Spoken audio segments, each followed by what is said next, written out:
President Biden ordering the U.S. military to send more forces, including troops from Fort Bragg, to Europe. It's in response to a Russian troop buildup along its border with Ukraine. Washington correspondent Rashad Hudson joining us live with more. Good morning to you, Rashad. Good morning. The Pentagon says it is deploying 3,000 troops to Eastern Europe at the request of NATO allies concerned Russia will invade Ukraine.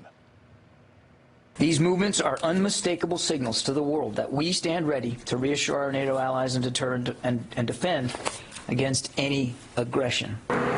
The Pentagon says 2,000 soldiers will be leaving from Fort Bragg in North Carolina, headed to Germany and Poland, and another 1,000 troops will be moving from Germany to Romania. These are not permanent moves.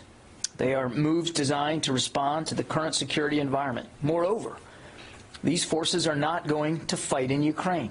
North Carolina Republican Senator Tom Tillis supports the president's decision to send troops. This is a time where we have to show strength. Putin only responds to strength. He takes advantage of appeasement, and he takes pause when he sees us project power, and that's exactly what we're doing. It is the first major movement of U.S. forces, and the White House says it is still hoping for a diplomatic solution, even though there are no signs of de-escalation.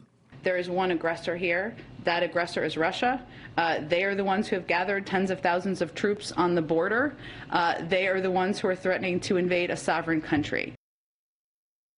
And the Pentagon was unable to give a timeline as to when troops will be deployed to Eastern Europe. Reporting in Washington, Rashad Hudson, back to you. All right, Rashad, really quick, I want to ask you, what are critics really saying about this decision to send troops to Eastern Europe? Some are saying it's a bit too late to be doing this, but they agree with the president's move. Now, some Republicans disagree, saying that how can the U.S. deploy troops to Eastern Europe, given that the U.S. has just ended a 20-year war, saying that that's going to be hard to reason with the American people. But the White House says this is not that the troops won't be fighting in Ukraine, that this is to show a force and to get Russia to de-escalate tensions between them and Ukraine.